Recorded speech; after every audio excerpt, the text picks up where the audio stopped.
This is Chris with the Age of Reason, and today I'm going to talk to you all about nihilism and misanthropy and why I adhere to these things. Um, Many times the nihilist or the misanthropist, who is so called racially aware, like myself, will often be referred to as anti white, Ooh, anti white, Meanwhile, the man living in reality and adhering to things such as misanthropy and nihilism realizes that the whole of society in which we exist, with all the misery that we have and all the intentional self destruction of so called whites, if you want to call that Europeans, Aryans, etc., as well as other races, um, is never going to change provided that everyone maintains a certain level of nepotism based on how they perceive other people. In other words, well, that fat, sloppy piece of shit over there, he's white, and therefore he deserves to have a better chance at success and living in the world than men of other genetic races. Now, of course, we have this system that is governed by rulers who have joined her with each other, and these rulers are millionaires, and they this goes back all the way back throughout the history of mankind, all the way back to the fall of the ancient Roman monarchy, and it's always been going on. This balance of however you want to put it. There's this balance, and at times the scales shift pro, and at times they shift against the lesser common man. Um, Now, when I observe how I am broke and most people around are broke, um, but most people don't seem to want to do anything to better themselves, at least um, in terms of not necessarily finance, but in terms of like what they put into their brains and what they put into their bodies. I would have no problem seeing those people not survive the winter, kind of thing, to put it in terms like that. Most people do not seem to care enough to prepare themselves for the inevitable collapse of everything. And most people certainly don't seem to give a shit about the upbringing of their own offspring. Most people are more concerned with taking their selfies and posting them online and paying attention to the football scandals and Colin Kaepernick and all this shit that really doesn't fucking matter. And by now, it should be well known in advance that these things are going to happen. Because the reality which we live in is nothing more than a show for confusion and division.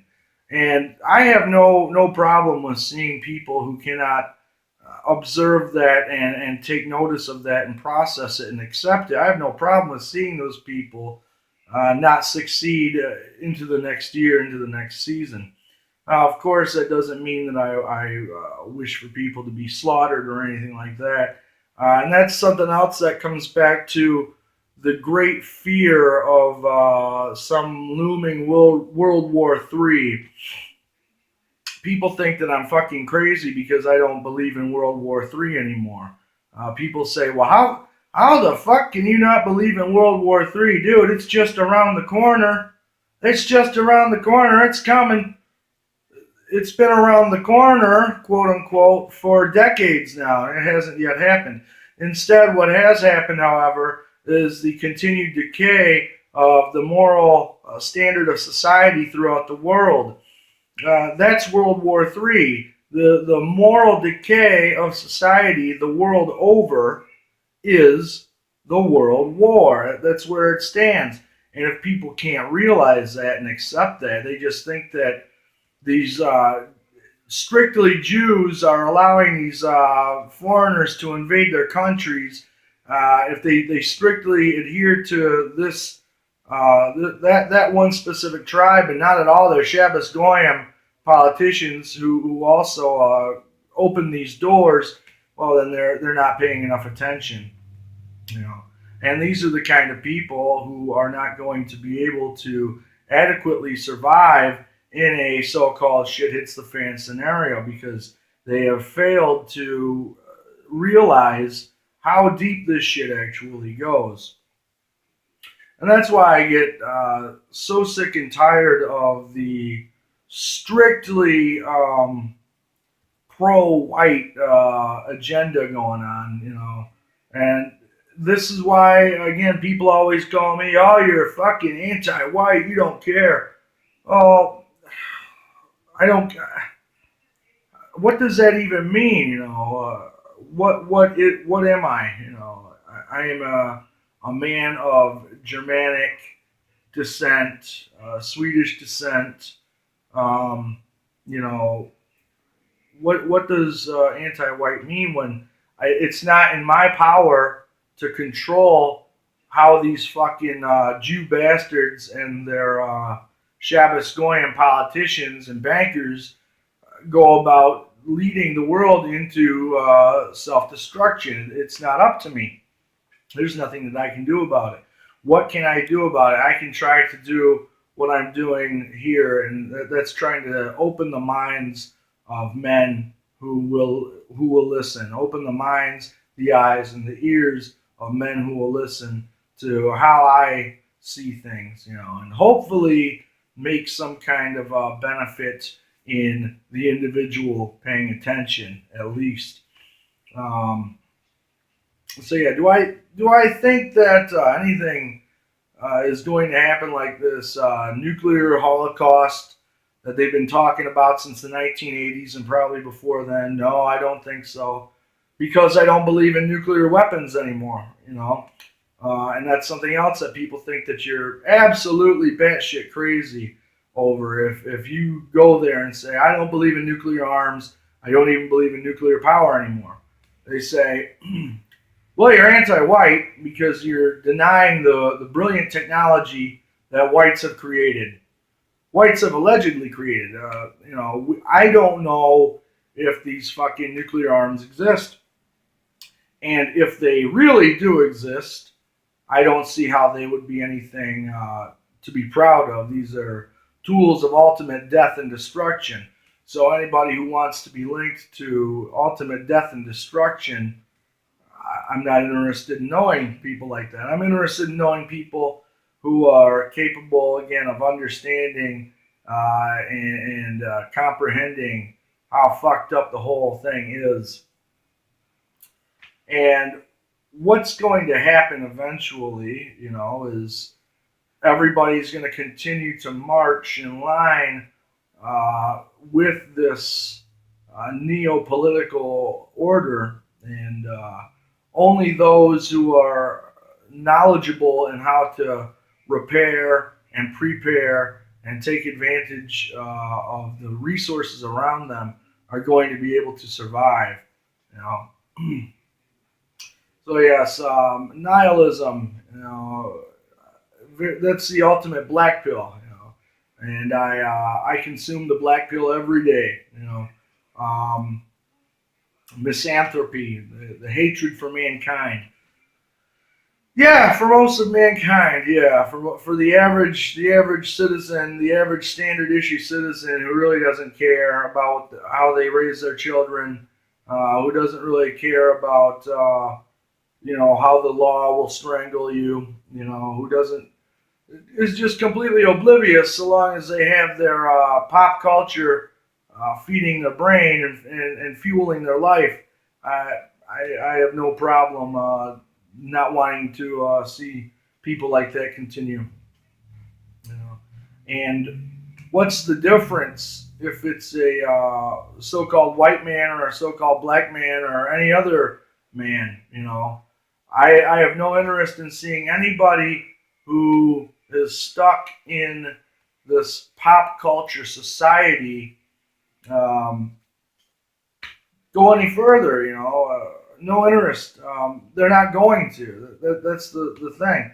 I am interested in them changing the way that they live and turning things around in their own favor. That's what I'm interested in. If man cannot open his eyes to see what's going on, well, then I have no interest in them, going any further. But if a man does have the ability to do that, well, then I have an interest in his benefit, in his continued existence. Because the man who does have that capability will be the man who can go further. And these are the kinds of people who we need in the next stage of human civilization, human life. After the shit, if it hits the fan, after it does hit the fan, we're going to need people who are going to be able to teach by example and lead by example, and observe and report on how things really are. Um, yeah, we have. What do we have? What do we have in life? We have a continued destruction of the natural world around us. We have people ingesting bullshit food. We have companies that engineer the food that we put into our bodies. We have pharmaceutical agents who control the means by which we heal our bodies. We have had documented cases of government mind control programs to alter the way that men think. And, what is there to salvage of a society uh, if people who have been associated with these elements are those who control us? And this is why that whole fucking alt kike thing is just so ridiculous. It's these people are not concerned about the purity spiral, for example. All they're strictly concerned about is the complexion of one's skin. Um, who could get behind that? We know that Jews are fucking psychopaths and bent only on the destruction of all races. Um, but these feeble-minded people who get behind these voices of the so-called alt-right, they have no problem embracing them. And how much of that comes from the youth of people, the young people who just really have something they want to cling to and adhere to and get behind. Okay, that happens, but if these people fail to continue learning, well, they're not going to wind up going anywhere. And, you know, what does that do for us? In other words, the whole of the system is never going to fucking change. It's really not. And the poor are going to continue to stay poor.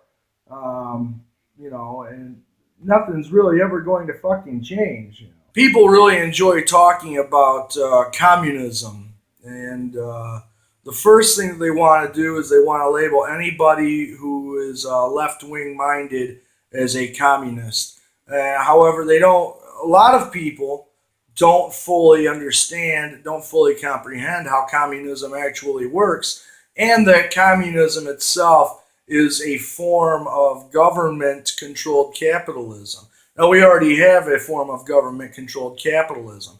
The communist mindset wants the government to have capital over all things, such as land and everything, from your vehicles to everything.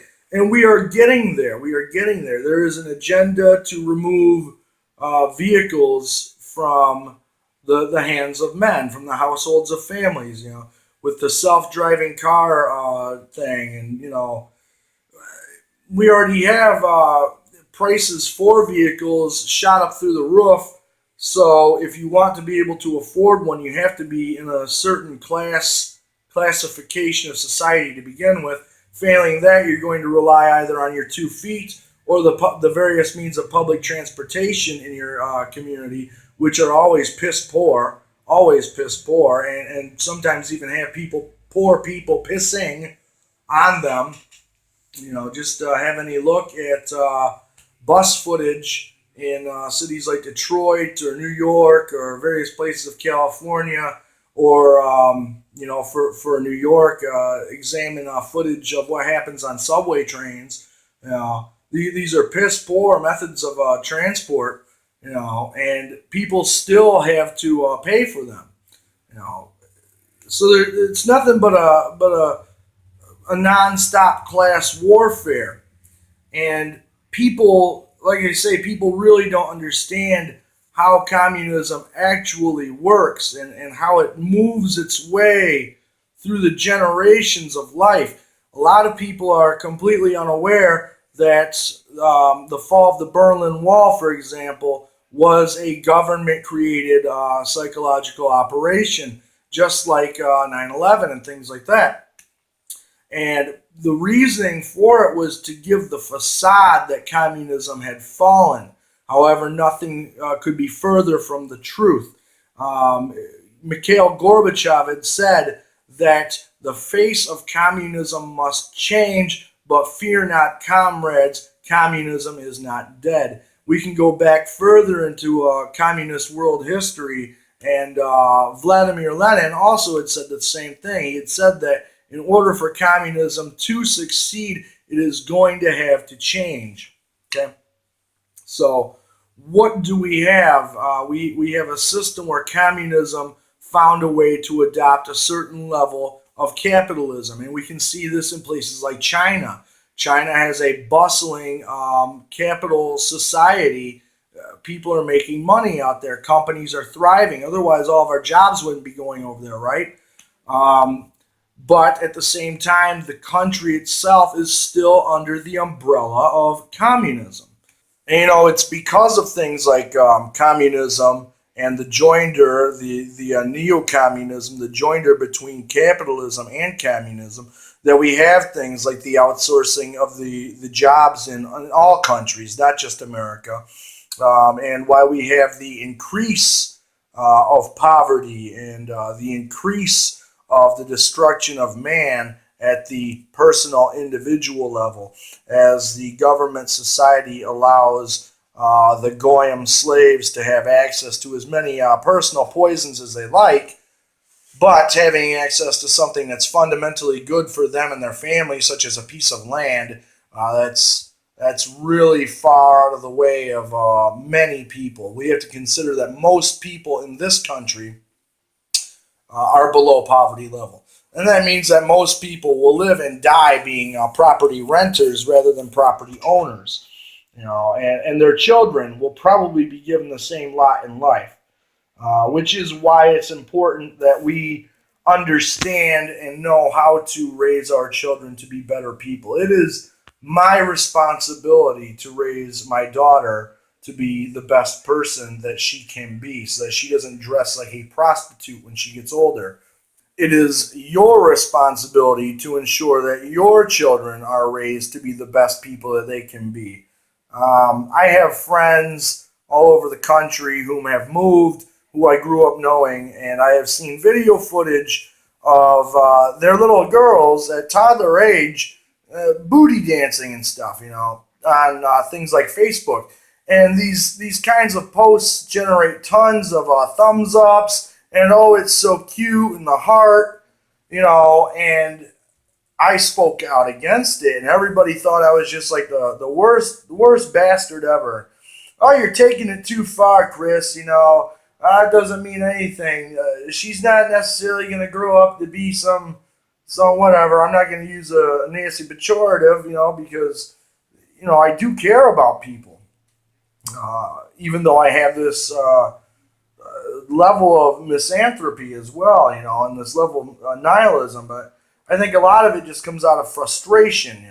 So people sat there and told me that I'm a piece of shit and everything as I criticized the parents for allowing their children, their little girl, to listen to this pop culture that overtly sexualizes this young baby girl, because I expressed that if they continue to allow this kind of media into their home, their little girl is going to wind up growing into one of these sexualized, brain dead slaves, which is what we have right out there all day long, guys, and you have it in your backyards too. But people don't like to be pushed out of their comfort. People don't like discomfort, and that's understandable. But we have to come to terms as individuals that we are living in discomfort at all times, because it's we're all just a day away from being thrown out. The bank can take out your currency anytime. Your boss can fire you from your job at any time. As we have this bullshit so-called at-will employment that's taken over now. The factories. If you work in a factory, you'll see that all the line leaders are almost always women now, and production goes down, and everybody's stuck with more overtime. They can't spend time with their families. They don't have any time to relax and take care of themselves. And these jobs, they're high stress on the body. They cause inflammation of your joints. They cause your blood pressure to go up. So while you're going to work at these shitty jobs where you're treated like a piece of garbage and you're not paid enough, you're also damaging your body. You're killing yourself to live. Of course, you have to have some way of generating revenue, of course, right? So, we're again with the balance. How do we find a balance here? What's the balance? You got to find a way to make sure that you take care of yourself, because, like I've already said, you're not guaranteed that job. You're not guaranteed that job. The girl, the woman who's the line leader, we already know what she can do to keep her job. But the man, if he noses up a little bit and wants to go in and try to get his own way in there up the ladder, well, he's finger pointed and he is marked. He is marked, and that's when things start to get shitty for him. So that's why you see a lot of these old men just going through these factory jobs, nose down, don't say anything, man. Just get the parts out. Just get the parts out. And if you start to express how you're sick and tired of all the destructive overtime and nothing's changing, you're still fucking broke. The body of management at these meetings, when they hold everyone together and they say, do you want to express yourself, they put their eye on you. So the system is garbage. The system is designed to destroy the man at every level. And anyone who wants to continue to support the theory that we can just undo things with a political rally, well, my friend, you're not doing anything. You cannot change this system through politics. The only way that you can change anything in your life is to make sure that you learn how to become more self-sufficient. I have burdock that grows out in my yard, and it looks like ass. It looks like shit. It grows like crazy. But this damn burdock, if I really needed to, I could eat it. And it's one of the healthiest plants available that can grow wild. And this is important for men to start learning. We get caught up in our comfort. We want to have the nice, visually, aesthetically appealing yard. Our neighbors want us to have the nice, visually, aesthetically appealing yard because they do themselves. but for all the things that we pour into the dirt to kill these various weeds and things like that, how many of us research the plants that are growing in our yards and learn whether or not they could be beneficial to us? People go ahead and there's this lawn company called ChemLawn or True Green, something ridiculous, and it is a landscaping lawn company that advertises that their means of controlling how your yard looks is done strictly through chemicals. Chemicals.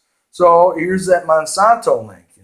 Monsanto has all these copyrights to all these chemicals for our plants and our soil and our water and everything else. And this company has contracted joinder, highly likely with Monsanto, to get access to these chemicals and pour them onto your fucking yard or your neighbor's yard.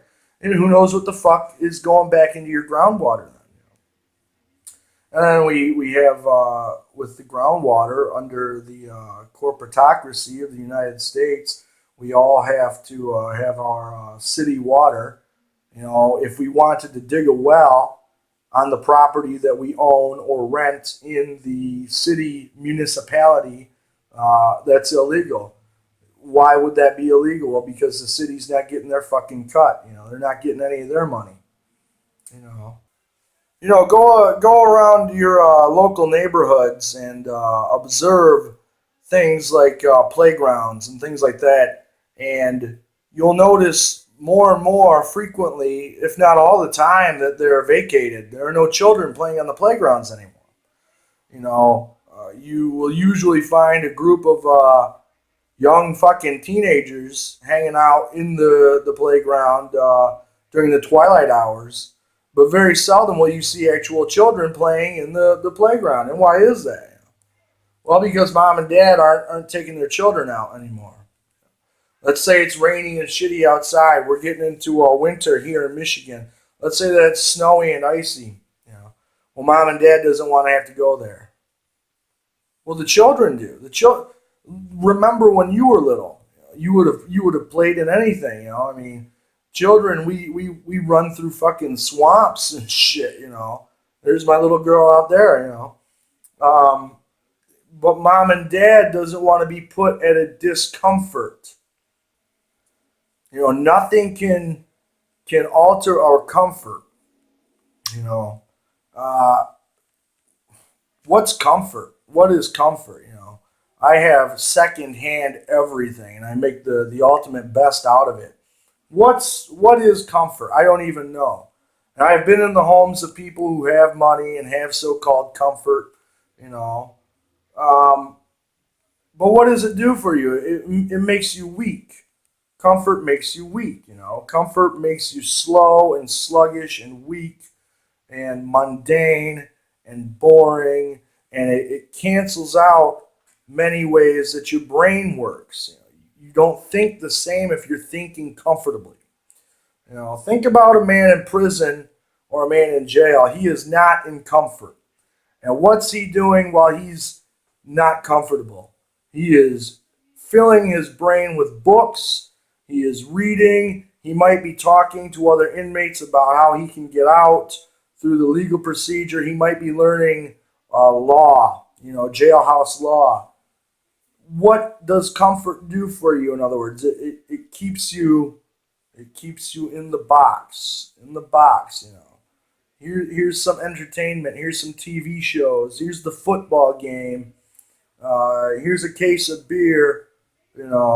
This makes you feel good and comfortable. And notice on these fucking beer cans. This is interesting with the beer cans now. All the volumes of alcohol are increasing. And on certain beer companies, they write, "You deserve it." What the fuck do you deserve it for? What did you do? You probably drank 10 of them the night before. What do you deserve it for? What could you have possibly done that tells you that you deserve to further poison your body with this bullshit alcohol that comes from some fucking huge company. If you really deserve it, if you really deserve the alcohol, you'll ferment it yourself. But if you want to go ahead and support these fucking companies that tell you you deserve this extra ounce of self-destruction, I guess you do deserve it. You deserve what comes to you. If you don't survive the season, if you don't survive the year, if that's what you want to put into yourself, and this goes back to my misanthropy now, then you do deserve it. You deserve everything that you get because you get what you put into yourself.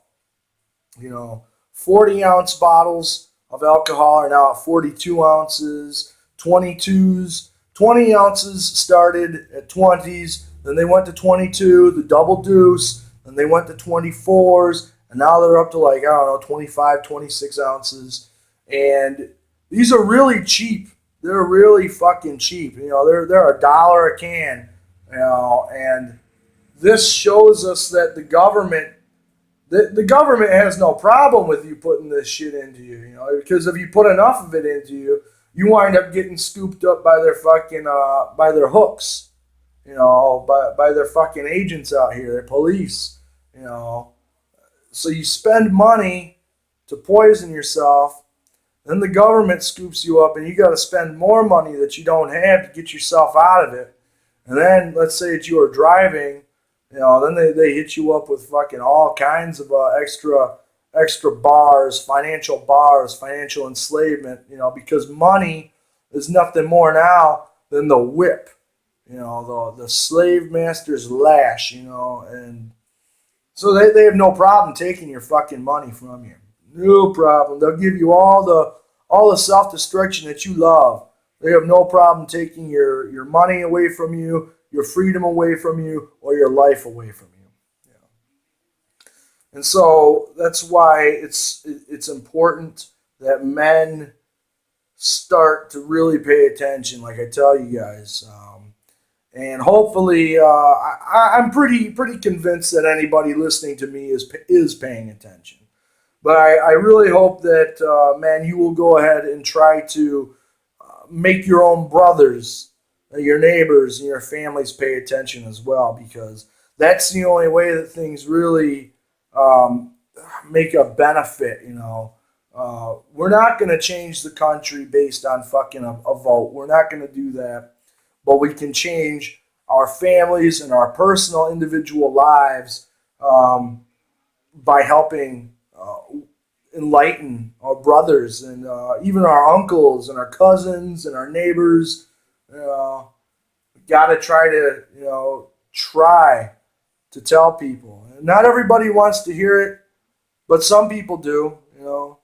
You guys pay attention, so you are people who will listen to hear at least. What are you saying, man? All right, I'll take some of this in. Okay, cool. And that's what we need more out of everybody. We need more out of people to do that, so they don't become morons themselves. And it's easy, to get caught up in the misanthropy and the nihilism. It's easy. It's easy. It's easy to go ahead and see somebody like myself and say, "Oh, fuck you, you anti-white piece of shit," and whatever. Whatever. What's that do? What's that do? What's that do? Actually, I don't understand how a person who questions these things could be anti-white, because what so-called whites should be doing is taking a critical thinking approach to life more, and I think that trying to instill critical thinking in people again is actually more pro-white than it would be anti-white. We need to know that we are already lorded over, and it's been this way for centuries. So obviously it's not going to change. So what do? You do you. You take care of yourself and your family. You learn And if you are good at teaching and good at talking, then you teach. That's it. We teach. We try to teach because life is very short and very important. And the less we learn, that's how they want us out there in this world. They want us to be abject, impoverished slaves. Because they got all the money. They got it all. They got the whole world in their hands. They got it. They run the game. They run the whole gamut, the whole maze. They control it. And if you're going through their maze with a thread behind you, they're gonna send some fucking minotaur out behind you and snap your fucking thread any way they can. So you'll stay perpetually lost in their maze of torment. And if anybody gets that maze of torment reference, you can go ahead and hit me up with that. Classic. And that's all I got for this one here, guys. As always, this is Chris with the Age of Reason. Like I tell you all every time, keep both eyes, all three eyes opened at all times. Pay attention. Don't get too caught up in their feelings out there. And men, if you don't have children yourself, that's fine. Maybe your brother or sister does. Be a better uncle. Reach out any way that you can, man. All right, guys, I'll talk to you all soon, all right?